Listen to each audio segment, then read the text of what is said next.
ಪ್ರೀತಿಯ ವೀಕ್ಷಕರೇ, ನಿಮ್ಮೆಲ್ರಿಗೂ ನಮಸ್ಕಾರ. ನಾನು KJ ಹಳ್ಳಿ ಸುರೇಶ್. ಸ್ನೇಹಿತರೆ, ಪ್ರಕಾಶ್ ರಾಜ್ ಅವರು ಮತ್ತೆ ಮಾರಿಕೊಂಡವರ ಮೇಲೆ ಗರಂ ಆಗಿದ್ದಾರೆ. ಇತ್ತೀಚೆಗೆ ಅಂದರೆ ಒಂದು 2-3 ದಿನಗಳ ಹಿಂದೆ ಬೆಂಗಳೂರಲ್ಲಿ ನಡೆದಂಥ ಒಂದು ಕಾರ್ಯಕ್ರಮ, ಅದೊಂದು ಒಳ್ಳೆಯ ಕಾರ್ಯಕ್ರಮ. ನಿವೃತ್ತ ನ್ಯಾಯಮೂರ್ತಿ HN ನಾಗಮೋಹನ್ ದಾಸ್ ಅವರ ಮೆಮೊರಬಲ್ ಟ್ರಯಲ್ಸ್ ಅನ್ನುವಂಥ ಕೃತಿ ಬಿಡುಗಡೆ ಕಾರ್ಯಕ್ರಮದಲ್ಲಿ ಅವರು ಮಾತಾಡಿರುವಂಥದ್ದು. ಅದು ಒಂದು ರೀತಿಯ ಅವಿಸ್ಮರಣೀಯ ಕ್ಷಣಗಳು ಅಂಥೇಳಿ ನಾಗಮೋಹನ್ ದಾಸ್ ಅವರ ಒಂದು ಅವರು ನ್ಯಾಯಮೂರ್ತಿಗಳಾಗಿ ಅವರ ಈ ಕಾನೂನಿನ ಅಂದರೆ ಏನು ಈ ಟ್ರಯಲ್ಸ್ಗಳನ್ನು ನೋಡ್ತಿರ್ತಾರಲ್ಲ, ಪ್ರಕರಣಗಳನ್ನು, ಅದರಲ್ಲಿರುವಂಥ ಒಂದು ಒಳ್ಳೆಯ ವಿಚಾರಗಳನ್ನು ಅವರು ಅದರಲ್ಲಿ ಬರೆದಿದ್ದಾರೆ. ಜೊತೆಗೆ ಸಂವಿಧಾನ ಓದು ಅನ್ನುವಂಥ ಒಂದು ಅಭಿಯಾನ ಮಾಡುವ ಮೂಲಕ ಜನರಲ್ಲಿ ಅತ್ಯಂತ ಸಂವಿಧಾನದ ಬಗ್ಗೆ ಒಂದು ಪ್ರಜ್ಞಾವಂತಿಕೆಯನ್ನು ಮೂಡಿಸಿದ ಅಪರೂಪದ ನ್ಯಾಯಮೂರ್ತಿಗಳು ಅಂದರೆ HN ನಾಗಮೋಹನ್ ದಾಸ್ ಅವರು. ಈ ಕಾರ್ಯಕ್ರಮದಲ್ಲಿ ಪ್ರಕಾಶ್ ರಾಜ್ ಅವರು ಮತ್ತೆ ಅಂದರೆ ಮಾರಿಕೊಂಡ ಮಾಧ್ಯಮಗಳ ಬಗ್ಗೆ ಒಂದು ರೀತಿಯ ಅಸಮಾಧಾನವನ್ನು, ಬೇಸರವನ್ನು ವ್ಯಕ್ತಪಡಿಸಿದ್ದಾರೆ. ಸರಿಯಾಗಿ ತಿರುವುದಿದ್ದಾರೆ. ಯಾರಿಗೆ? ಮಾರಿಕೊಂಡವ್ರಿಗೆ. ಅವ್ರು ಮಾತಾಡ್ತಾ ಹೇಳ್ತಾರೆ, ನಾನು ಅವತ್ತು ಪ್ರೆಸ್ ಮೀಟಲ್ಲಿ ನನ್ನ ಬಗ್ಗೆ ಬಂದಂಥ ಆರೋಪದ ಬಗ್ಗೆ ಸ್ಪಷ್ಟನೆಯನ್ನು ಕೊಡೋಕೆ ನಾನು ಅಲ್ಲಿ ಹೋಗಿದ್ದೆ. ಅಂದರೆ ಅವ್ರ ಮೇಲೆ ಏನೋ ಧರ್ಮಸ್ಥಳದಲ್ಲಿ ಅನುಮಾನಾಸ್ಪದವಾಗಿ ನಿಗೂಢ ಸಾವುಗಳ ವಿಚಾರಕ್ಕೆ ಸಂಬಂಧಪಟ್ಟ ಹಾಗೆ SIT ರಚನೆ ಆಗಿತ್ತಲ್ಲ, ಅದರಲ್ಲಿ ಆ ಚಿನ್ನಯ್ಯನಿಗೆ ಒಂದಷ್ಟು ಗೈಡ್ಲೈನ್ಸ್ ಕೊಟ್ಟಿದ್ರು, ಅವ್ರು ಏನೇನೋ ಹೇಳಿದ್ರು ಅನ್ನುವಂಥ ಆರೋಪಗಳನ್ನು ಒಂದಷ್ಟು ಮಾಧ್ಯಮಗಳು ಮಾಡಿದ್ರು. ಅದ್ರ ಬಗ್ಗೆ ಸ್ಪಷ್ಟನೆಯನ್ನು ಕೊಡೋದಕ್ಕೆ ಪ್ರೆಸ್ ಮೀಟನ್ನು ಪ್ರಕಾಶ್ ರಾಜ್ ಅವರು ಮಾಡಿದ್ರು. ಸೊ ಆಗ ಅವರು ಆ ಪ್ರೆಸ್ ಮೀಟ್ಗೆ ಒಂದಷ್ಟು ಮಾಧ್ಯಮಗಳಿಗೆ ಆಹ್ವಾನ ಕೊಡೋ ಒಂದು ರೈಟಿಂಗಲ್ಲಿ ಮಾರಿಕೊಂಡ ಮಾಧ್ಯಮಗಳಿಗೂ ಕೂಡ ಆಹ್ವಾನ, ವಿಶೇಷ ಆಹ್ವಾನ ಅಂತ ಹೇಳಿದರು. ಅದ್ರ ಬಗ್ಗೆ ಮತ್ತೆ ಈ ಒಂದು ಕಾರ್ಯಕ್ರಮದಲ್ಲಿ ನಾಗಮೋಹನ್ ದಾಸ್ ಅವರ ಕೃತಿ ಬಿಡುಗಡೆಯ ಕಾರ್ಯಕ್ರಮದಲ್ಲಿ ಪುನರುಚ್ಚಾರ ಮಾಡಿದ್ದಾರೆ. ನಾನವತ್ತು ಮಾರಿಕೊಂಡ ಮಾಧ್ಯಮಗಳು ಅಂತ ಹೇಳಿದ್ರೆ ಏನು ಒಂದಷ್ಟು ಜನ ಎಗರಾಡಿಬಿಟ್ರು. ಹೌದು, ನಾವು ನೋಡಿದ್ವಿ ಆ ಪ್ರೆಸ್ ಮೀಟಲ್ಲಿ ಏನಂಗೆ ಇಡೀ ಮಾಧ್ಯಮವನ್ನೇ ನಾವೇ ಗುತ್ತಿಗೆ ತಗೊಂಡಿವಿ ಅಂಥೇಳಿ ಅವ್ರು ಯಾರೋ ಒಂದಷ್ಟು ಜನ ಏನು ನಿಗರಾಡಿದ್ದು, ಈ ಪದನ ಅವರೇ ಬಳಸಿದ್ದಾರೆ, ನಿಗರಾಡಿದ್ದು ಎಗರಾಡಿದ್ದನ್ನು ನಾವೆಲ್ಲ ನೋಡಿದ್ವಿ. ಮಾಧ್ಯಮವನ್ನು ಯಾರಿಗೂ ಗುತ್ತಿಗೆ ಕೊಟ್ಟಿಲ್ಲ. ಪ್ರಜ್ಞಾವಂತ ಮಾಧ್ಯಮದವರು, ಜನಪರವಾಗಿರುವಂಥ ಮಾಧ್ಯಮದವರು ಯಾಕೆ ವಿಚಲಿತರಾಗಬೇಕು? ಇಲ್ಲಿ ವಿಚಲಿತರು ಯಾರಾಗ್ತಾರೆ ಅಂತಂದ್ರೆ ಯಾರು ಮಾರ್ಕೊಂಡಿದ್ದಾರೆ, ಯಾರು ಮಾಧ್ಯಮದ ತತ್ವಗಳನ್ನ ಅಡ ಇಟ್ಟಿದ್ದಾರೆ, ಯಾರು ಪ್ರಭುತ್ವಗಳ ಬೋಟ್ ನೆಕ್ತಾರೆ ಅಂತ ಅವ್ರಿಗೆ ಡಿಸ್ಟರ್ಬ್ ಮಾಡುತ್ತೆ. ಅವರು ಡಿಸ್ಟರ್ಬ್ ಆದ್ರು.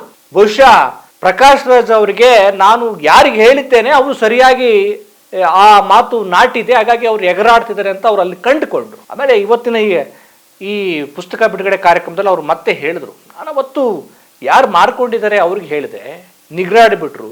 ಅದು ನನ್ನ ವ್ಯಂಗ್ಯ ಅಲ್ಲ, ನಾನು ವ್ಯಂಗ್ಯ ಆಗಿ ಮಾತಾಡ್ತಾ ಇಲ್ಲ, ಆ ಮಾತುಗಳನ್ನು ಆಡಿದ್ದು ವ್ಯಂಗ್ಯ ಅಲ್ಲ, ಅದು ನನ್ನ ನೋವು ಅಂತ ಹೇಳಿದ್ರು. ಪ್ರಕಾಶ್ ರಾಜ್ ಅವರು ಆ ಕಾರ್ಯಕ್ರಮದಲ್ಲಿ ಮಾತಾಡಿದ ಒಂದೊಂದು ಮಾತುಗಳು ಕೂಡ ಈ ದೇಶದ ಪ್ರಜ್ಞಾವಂತ ಪ್ರಜೆ ಕೇಳಿಸಿಕೊಳ್ಳಲೇಬೇಕು ಮತ್ತು ಚಿಂತನೆ ಮಾಡಲೇಬೇಕಾದಂಥ ವಿಚಾರಗಳನ್ನು ಅವ್ರು ಹೇಳಿದ್ರು. ಅದು ನನ್ನ ನೋವು. ಇವತ್ತು ಪತ್ರಕರ್ತರು ಮಾರಿಕೊಂಡಿದ್ದಾರೆ, ಇವತ್ತು ಕಲಾವಿದರು ಮಾರ್ಕೊಂಡಿದ್ದಾರೆ, ಈ ದಿನಗಳಲ್ಲಿ ನ್ಯಾಯಮೂರ್ತಿಗಳು ಮಾರಿಕೊಂಡಿದ್ದಾರೆ, ವಕೀಲರು ಮಾರ್ಕೊಂಡಿದ್ದಾರೆ, ಉದ್ಯಮಿಗಳು ಮಾರ್ಕೊಂಡಿದ್ದಾರೆ. ಅಷ್ಟೇ ಯಾಕೆ, ಈ ದೇಶದ ಪ್ರಜೆಗಳು ತನ್ನ ಮತ ಹಕ್ಕನ್ನು ಮಾರ್ಕೊಂಡಿದ್ದಾರೆ. ಇದು ಕೇವಲ ಸಿನಿಮಾ ಡೈಲಾಗ್ ತರದ ಮಾತುಗಳಲ್ಲ. ಇದು ಈ ದೇಶ ಯಾವ ಕೆಟ್ಟ ಅವಸ್ಥೆಗೆ ಹೋಗ್ತಾ ಇದೆ ಅನ್ನುವಂಥ ಒಂದು ದುಸ್ಥಿತಿಯನ್ನು ಸೂಕ್ಷ್ಮವಾಗಿ ನೋಡ್ತಾ ಇರುವಂಥ ಪ್ರಕಾಶ್ ರಾಜ್ ಅವರು ಈ ಕೆಟ್ಟ ವ್ಯವಸ್ಥೆ ಬಗ್ಗೆ ಅಸಮಾಧಾನಗೊಂಡು ಬೇಸರದಿಂದ ಆಡ್ತಿರುವಂಥ ಮಾತುಗಳು. ಸರ್ವಪಲ್ಲಿ ರಾಧಾಕೃಷ್ಣನ್ ಅವರ ಒಂದು ಮಾತಿದೆ ನೋಡ್ರಿ, ಒಬ್ಬ ಇಂಜಿನಿಯರ್ ಕೆಟ್ಟೋದ್ರೆ ಅವನು ಕೆಟ್ಟೋದ್ರೆ ಮೀನ್ಸ್ ಅವನು ಒಬ್ಬ ಒಳ್ಳೆಯ ಪ್ರತಿಭಾನ್ವಿತ ಇಲ್ಲ ಅಂದ್ರೆ, ಅವನು ದಕ್ಷ ಇಲ್ಲ ಅಂದ್ರೆ, ಅವನು ಕಳಪೆ ಆಗಿದ್ರೆ, ಅವನು ಆ ಕ್ಷೇತ್ರದಲ್ಲಿ ಫೇಲ್ಯೂರ್ ಆಗಿದ್ರೆ, ಅವನು ಸಮರ್ಥ ಅಲ್ದಿದ್ರೆ, ಅವನು ಕಟ್ಟುವಂಥ ಬಿಲ್ಡಿಂಗ್ಗಳೆಲ್ಲ ಕುಸಿದೋಗ್ತವೆ, ಅವನು ಕಟ್ಟುವಂಥ ಡ್ಯಾಮ್ಗಳು ಕುಸಿದೋಗ್ತವೆ. ಇವತ್ತು ಡ್ಯಾಮ್ಗಳು, ಬಿಲ್ಡಿಂಗ್ಗಳು, ರಸ್ತೆಗಳೆಲ್ಲ ಹೆಂಗೆ ಕಳಪೆಯಾಗಿ ಕುಸಿದೋಗ್ತಾ ಇದೀವಿ ಅಂತ ನಾವು ನೋಡ್ತಾ ಇದೀವಲ್ಲ, ಅದೇ ರೀತಿ ಮತ್ತು ಬೇರೆ ಬೇರೆ ಉದಾಹರಣೆ ಕೊಡ್ತಾರೆ. ಒಬ್ಬ ವೈದ್ಯ ಸರಿಯಾಗಿಲ್ಲ ಅಂದ್ರೆ, ಒಬ್ಬ ವೈದ್ಯ ಸರಿಯಾದ ಶಿಕ್ಷಣವನ್ನ ಪಡೆಯದೆ ಅವನು ರೋಗಿಗಳನ್ನ ಸರಿಯಾಗಿ ಟ್ರೀಟ್ ಮಾಡ್ತಾ ಇದ್ರೆ, ಅವನ ಹತ್ರ ಬರುವಂತ ರೋಗಿಗಳೆಲ್ಲ ಹೊಗೆ ಹಾಕ್ಸ್ಕೊಂಡ್ ಬಿಡ್ತಾರೆ, ತೀರ್ಕೊಂಡು ಹೋಗ್ಬಿಡ್ತಾರೆ. ಯಾಕಂದ್ರೆ ಅವ್ನು ಸರಿಯಾಗಿ ಟ್ರೀಟ್ಮೆಂಟ್ ಕೊಡಲ್ಲ, ಎಲ್ಲ ಕಳಪೆ. ಅದೇ ರೀತಿ ಈ ದೇಶದಲ್ಲಿ ಶಿಕ್ಷಕರು ಸರಿ ಇಲ್ದಿದ್ರೆ, ಶಿಕ್ಷಕರ ಪಾತ್ರ ಬಹಳ ಮುಖ್ಯವಾದದ್ದು. ಶಿಕ್ಷಕರು ಸರಿ ಇಲ್ದಿದ್ರೆ ಆ ಶಿಕ್ಷಕ ಪಾಠ ಮಾಡುವಂತ ವಿದ್ಯಾರ್ಥಿಗಳು, ಯಾಕಂದ್ರೆ ನಾಳಿನ ಪ್ರಜೆಗಳು ನಾಳಿನ ಪ್ರಜೆಗಳನ್ನ, ಪ್ರಜ್ಞಾವಂತ ಪ್ರಜೆಗಳನ್ನ ರೂಪಿಸುವಂತ ಕೆಲಸ ಶಿಕ್ಷಕರು. ಅವರು ಸರಿ ಇಲ್ಲ ಅಂದ್ರೆ ಇಡೀ ದೇಶದ ಭವಿಷ್ಯವೇ ನಾಶ ಆಗುತ್ತೆ ಅಂತ. ಅದೇ ರೀತಿ ಈ ದೇಶದ ಭವಿಷ್ಯವನ್ನ ಶಿಕ್ಷಕರಂತೆ ರೂಪಿಸುವವರ ಜವಾಬ್ದಾರಿ ಯಾರ ಮೇಲಿದೆ? ಮಾಧ್ಯಮಗಳ ಮೇಲಿದೆ, ಕಲಾವಿದರ ಮೇಲಿದೆ. ಕಲಾವಿದರು, ಮಾಧ್ಯಮದವರು, ವಕೀಲರು, ನ್ಯಾಯಮೂರ್ತಿಗಳು ಇವರೆಲ್ಲರೂ ಕೂಡ ಭವಿಷ್ಯವನ್ನ, ಶಿಕ್ಷಕರಷ್ಟೇ ಅಲ್ಲ, ಇವರೆಲ್ಲರೂ ಕೂಡ ದೇಶದ ಭವಿಷ್ಯವನ್ನ ರೂಪಿಸುವ ಒಂದು ಆಯಕಟ್ಟಿನಲ್ಲಿ ಕೂತಿದ್ದಾರೆ. ಅವರೇ ಕರಪ್ಟ್ ಆದ್ರೆ ಏನ್ ಮಾಡ್ಬೇಕು? ಇನ್ನಾರಿಗೆ ದೂರಲಿ ಅಂತೇಳಿ ಅದಕ್ಕೆ ಬಸವಣ್ಣವ್ರು ಹೇಳಿದ್ರು, ಇನ್ನಾರಿಗೆ ದೂರಲಿ ನಾನು, ತಾಯಿಯ ಮೊಲೆ ಹಾಲು ನಂಜಾಗಿ ಕೊಲುವಡೆ, ಇನ್ನಾರಿಗೆ ದೂರಲಿ ಅಂತ. ಆ ಮಾತನ್ನೇ ಪ್ರಕಾಶ್ ರಾಜ್ ಅವರು ಈ ಮಾರ್ಕೊಂಡಂಥವ್ರಿಗೆ, ಬೂಟ್ ನೆಕ್ ಅವ್ರಿಗೆ ಮತ್ತೆ ಹೇಳಿದ್ರು. ನಿಗರಾಡ್ತಾರೆ ಇವರು, ನೀವು ನಿಗರಾಡೋದನ್ನ ಕಡಿಮೆ ಮಾಡಿ, ಎಗರಾಡೋದನ್ನ ಕಡಿಮೆ ಮಾಡಿ, ಆತ್ಮಾವಲೋಕನ ಮಾಡ್ಕೊಳ್ಳಿ ಅಂತೇಳಿ ಪ್ರಕಾಶ್ ರಾಜ್ ಅವರು ಆ ಕಾರ್ಯಕ್ರಮದಲ್ಲಿ ಹೇಳಿದ್ದಾರೆ. ಮತ್ತೆ ನಿಗರಾಡಬೇಡಿ ಅಂತ ಹೇಳಿದ್ದಾರೆ, ನೀವು ನಿಗರಾಡೋದ್ ಬಿಟ್ಟು ಒಳ್ಳೆ ಕೆಲಸ ಮಾಡಿ ಅಂತ ಹೇಳಿದ್ದಾರೆ. ಅದನ್ನೇನು ಕೇಳಿಸ್ಕೊಂಡು ಮತ್ತೆ ಇವ್ರು ಎಷ್ಟು ಬ್ಲಾಸ್ಟ್ ಆಗ್ತಾರೋ ಗೊತ್ತಿಲ್ಲ.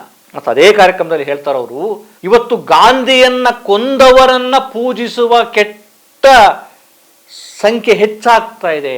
ಒಬ್ಬ ವ್ಯಕ್ತಿಯನ್ನ, ಮಹಾತ್ಮ, ಈ ದೇಶಕ್ಕೆ ಸ್ವಾತಂತ್ರ್ಯ ತಂದುಕೊಟ್ಟಂತ ವ್ಯಕ್ತಿಯನ್ನ ಯಾವನ್ ಕೊಂದಿರ್ತಾನೋ ಅವನನ್ನ ಆರಾಧಿಸುವ ಮನಸ್ಥಿತಿ ಅಂದ್ರೆ ಅದೇನದು? ಒಬ್ಬ ಭಯೋತ್ಪಾದಕನನ್ನ, ಒಬ್ಬ ಕ್ರಿಮಿಯನ್ನ, ಒಬ್ಬ ಕ್ರಿಮಿನಲ್ ಅನ್ನ ಪೂಜಿಸ್ತಾರೆ, ಆರಾಧಿಸ್ತಾರೆ ಅಂತಂದ್ರೆ ಅದು ಎಂತ ವಿಷಮ ಮನಸ್ಥಿತಿ. ಆ ಸಂಖ್ಯೆ ಹೆಚ್ಚಾಗ್ತಿದೆ ಅಂದ್ರೆ ಅದು ಎಂತ ವಿಷಮ ಮನಸ್ಥಿತಿ ಅಂತಾನೂ ಕೂಡ ಹೇಳ್ತಾರೆ. ಇವತ್ತು ಗಾಂಧಿ ಕೊಂದವನನ್ನ ಆರಾಧಿಸುವ ಮನಸ್ಥಿತಿ ಅಂತಂದ್ರೆ ನಾವು ಎಲ್ಲಿಗೆ ಹೋಗ್ತಾ ಇದ್ದೀವಿ ಅದನ್ನು ಹೇಳ್ತಾರೆ. ಜೊತೆಗೆ ಪ್ರಜಾಪ್ರಭುತ್ವದಲ್ಲಿದ್ದೇವೆ ನಾವು, ಪ್ರಜಾಪ್ರಭುತ್ವ ವ್ಯವಸ್ಥೆ ಅಂತ ಹೇಳ್ತಾರೆ. ಅವರು ತುಂಬ ಸೂಕ್ಷ್ಮವಾಗಿ ಹೇಳ್ತಿದ್ದಾರೆ, ಸುಳ್ಳು, ಪ್ರಜಾಪ್ರಭುತ್ವ ವ್ಯವಸ್ಥೆ ಇಲ್ಲ. ಪ್ರಜಾಪ್ರಭುತ್ವ ಅಂತ ನಾವು ಮಾತಾಡ್ತಿದ್ದೀವಿ ಅಷ್ಟೇ, ಪ್ರಜಾಪ್ರಭುತ್ವ ಇಲ್ಲ. ಅವತ್ತು ಪಟ್ಟಾಭಿಷೇಕ ನಡೀತಾ ಇತ್ತು, ಇವತ್ತು ಪಟ್ಟಾಭಿಷೇಕ ನಡೀತಾ ಇದೆ. ಅವತ್ತು ಸಿಂಹಾಸನ ಇತ್ತು, ಇವತ್ತು ಕುರ್ಚಿ ಇದೆ.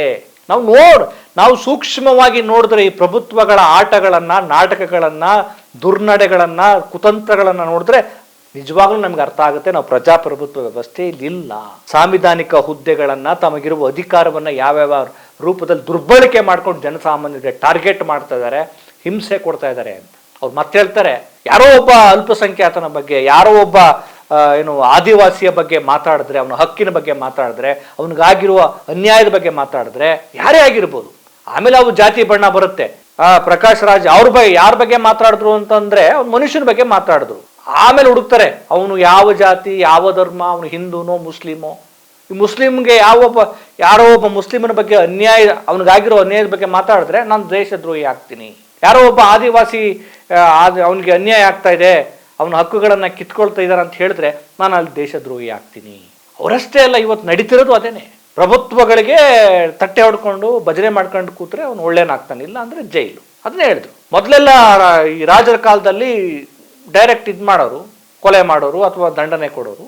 ಈಗ ಜೈಲು ಅನ್ನುವಂಥ ಕೂಪದಲ್ಲಿ ತಳ್ಳಿ ಅವನ ಹಕ್ಕುಗಳನ್ನ ದಮನ ಮಾಡಿ ಅವನ್ನ ಅಲ್ಲೇ ಕೊಳೆಯ ಹಾಗೆ ಮಾಡುವಂಥ ವ್ಯವಸ್ಥೆ ಇದೆ ಅಂತೇಳಿ ತುಂಬಾ ಆಘಾತಗಳನ್ನ, ಮತ್ತೆ ಮುಂದೆ ಈ ದೇಶಕ್ಕೆ ಮುಂದೆ ಈ ಪ್ರಜಾಪ್ರಭುತ್ವದ ಮುಖೇನವೇ ಸಂವಿಧಾನ ಇದೆ, ಅದರ ಹೆಸರಿನಲ್ಲಿಯೇ ಜನರ ಹಕ್ಕುಗಳನ್ನ, ಜನರ ಬದುಕನ್ನು ಯಾವ ರೀತಿ ದಮನ ಮಾಡ್ತಾ ಇದ್ದಾರೆ ಅನ್ನೋದನ್ನ ತುಂಬಾ ಎಳೆಯಾಗಿ ಹೇಳಿದ್ದಾರೆ.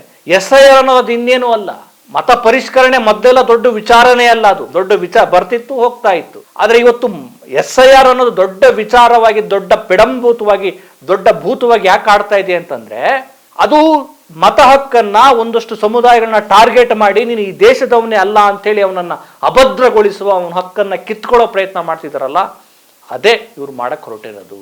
ಸಂವಿಧಾನವನ್ನು ನಾವು ಬದಲಾವಣೆ ಮಾಡ್ತೀವಿ ಅಂತ ಹೇಳ್ತಾರೆ ಅಂತಂದ್ರೆ ಇವ್ರು ಡೈರೆಕ್ಟ್ ಆಗಿ ಮಾಡ್ತಾ ಇಲ್ಲ, ಈ ರೀತಿ ಮಾಡ್ತಾ ಇದ್ದಾರೆ. ಆದ್ರೆ ಅದನ್ನ ಸೂಕ್ಷ್ಮವಾಗಿ ನೋಡ್ಬೇಕಷ್ಟೆ. ಮತ್ತೆ ಇನ್ನೂ ಹೇಳ್ತಾರೆ ಪ್ರಕಾಶ್ ರಾಜ್ ಅವರು, ಮೊದಲೆಲ್ಲ ಏನಾಗಿತ್ತು, ಈಗೇನು ಮೊದಲಿಂದನೂ ಇದೇ ನಡೀತಾ ಇದೆ. ಕ್ರಿಶ್ಚಿಯನ್ ಧರ್ಮ ಆಗಲಿ, ಮುಸ್ಲಿಂ ಧರ್ಮ ಆಗಲಿ, ಇವೆಲ್ಲ ಕೆಲವು ಧರ್ಮದ ಮತಾಂಧರು ಏನ್ ಮಾಡ್ತಿದ್ರು, ಅವತ್ತು ಸೂರ್ಯನ ಸುತ್ತುತ್ತೆ ಅಂತ ಹೇಳಿದ್ರು ವಿಜ್ಞಾನಿಗಳು. ಆದ್ರೆ ಅವತ್ತು ಕ್ರಿಶ್ಚಿಯನ್ ಧರ್ಮದ ಮತಾಂಧರು ಏನ್ ಹೇಳಿದ್ರು, ನೀನ್ ಹಂಗೆ ಹೇಳಕ್ ಹೋಗ್ಬೇಡ, ಸೈಂಟಿಸ್ಟ್ಗೆ ಹೇಳಿದ್ರೆ ನಿನ್ನ ಸುಟ್ಟೆ ಹಾಕ್ಬಿಟ್ರು. ಅಂದ್ರೆ ಸತ್ಯಗಳನ್ನ ಅರಗಿಸಿಕೊಳ್ಳುವ ಅಥವಾ ಸತ್ಯಗಳನ್ನ ಹೇಳೋ ಪ್ರಯತ್ನ ಮಾಡಿದವ್ರನ್ನ ಅವತ್ತೂ ಕೂಡ ಶಿಕ್ಷೆಗೆ ಒಳಪಡಿಸುವ ಅಥವಾ ಅವರನ್ನ ದಮನ ಮಾಡೋ ಕೆಲಸಗಳನ್ನ ಅವತ್ತೂ ಮಾಡ್ತಾ ಇದ್ರು ಮತ ಅಂದ್ರು, ಇವತ್ತೂ ಮಾಡ್ತಾ ಇದ್ದಾರೆ. ಸೊ ಇಷ್ಟೆಲ್ಲ ವಿಚಾರಗಳನ್ನು ಪ್ರಕಾಶ್ ರಾಜ್ ಅವರು ಮಾತಾಡಿದ್ದಾರೆ. ಇದು ಪ್ರಕಾಶ್ ರಾಜ್ ಅವರು ಕೇವಲ ಭಾಷಣಕ್ಕಾಗಿ ಮಾಡಿದ ಭಾಷಣಗಳು ಮಾತುಗಳು ಅಂತ ನನಗಂತೂ ಅನಿಸ್ತಾ ಇಲ್ಲ. ಮಾರ್ಕಂಡವರು ಅಂತಂದರೆ ಕೇವಲ ಮೀಡಿಯಾದವರು ಅಷ್ಟೇ ಅಲ್ಲ, ಎಲ್ಲರೂ ಯಾರ್ಯಾರು ತಮ್ಮ ಆತ್ಮಸಾಕ್ಷಿಯನ್ನು ಕಳ್ಕೊಂಡಿದ್ದಾರೆ ಅವರೆಲ್ಲ ಕೂಡ ಮಾರ್ಕೊಂಡಿದ್ದಾರೆ. ಇಲ್ಲ ಅಂದರೆ ಈ ಪ್ರಜ್ಞೆ ನಮಗೆ ಅರ್ಥ ಆಗಲಿಲ್ಲ ಅಂದರೆ ಇವರು ಹಂತ ಹಂತವಾಗಿ ಸಂವಿಧಾನದ ಹೆಸರಿನಡಿಯಲ್ಲೇ ನಮಗೆ ದ್ರೋಹ ಮಾಡ್ತಾರೆ, ನಮ್ಮ ಬದುಕನ್ನು ನಮ್ಮನ್ನು ದಮನ ಮಾಡ್ತಾರೆ, ಪ್ರಜಾಪ್ರಭುತ್ವದ ವ್ಯವಸ್ಥೆಯಲ್ಲಿಯೇ ನಮ್ಮನ್ನು ದಮನ ಮಾಡ್ತಾರೆ. ಪ್ರಜಾಪ್ರಭುತ್ವ ಅಂತಾರೆ ಯಾವಾಗ ಓಟ್ ಹಾಕಿಸ್ಕೊಳ್ಳೋವರೆಗೂ, ಆ ಪ್ರೋಸೆಸ್ ನಡೆಯೋವರೆಗೂ, ಆಮೇಲೆ ಅವ್ರು ಸರ್ವಾಧಿಕಾರಿ. ಆ ಮಾತುಗಳನ್ನು ನೀವು ಕೂಡ ಕೇಳಿ, ನಾವು ಹಾಕಿರ್ತೀವಿ. ಸೊ ಇದರಿಂದ ಅರ್ಥ ಆಗೋದೇನು ಅಂದ್ರೆ ಒಂದಷ್ಟು ಮಾರಿಕೊಂಡವರು, ಕಲಾವಿದರಾಗ್ಲಿ, ಪತ್ರಕರ್ತರಾಗ್ಲಿ, ವಕೀಲರಾಗ್ಲಿ, ಅಥವಾ ಇನ್ಯಾರೇ ಆಗ್ಲಿ, ಯಾರೆಲ್ಲ ಮಾರ್ಕೊಂಡಿದ್ದಾರೆ ಅವರು ನಿಗ್ರಾಡುವುದನ್ನು ಬಿಟ್ಟು ಮಾನವೀಯರಾಗುವ, ನಮ್ಮ ಹಕ್ಕುಗಳನ್ನು ಕಾಪಾಡುವ ಕೆಲಸವನ್ನ ಇನ್ನಾದರೂ ಮಾಡಲಿ. ಆ ಬೂಟು ನೆಕ್ಕೋದನ್ನು ಬಿಟ್ಟು ಯಾರಿದ್ದಾರೆ ಈ ಪ್ರಭುತ್ವಗಳಿಗೆ ಗರ್ಜನೆಯಾಗುವ ಕೆಲಸಗಳನ್ನು ಮಾಡಿದ್ರೆ ಬಹುಶಃ ಅವ್ರು ಮಾಡೋ ಆ ಮಾಧ್ಯಮಕ್ಕೆ ಅಥವಾ ಆ ಕೆಲಸಕ್ಕೆ ಒಂದು ಘನತೆ ಬರುತ್ತೆ. ಇಲ್ಲ ಅಂದರೆ ಪ್ರಕಾಶ್ ರಾಜ್ ಹೇಳಿರೋ ಮಾತುಗಳು ಯಾವತ್ತಿಗೂ ಸತ್ಯ ಮತ್ತು ಸಾರ್ವಕಾಲಿಕ. ಇದೊಂದು ರೀತಿಯ ಎಚ್ಚರಿಕೆ ಗಂಟೆ. ನಮಸ್ಕಾರ.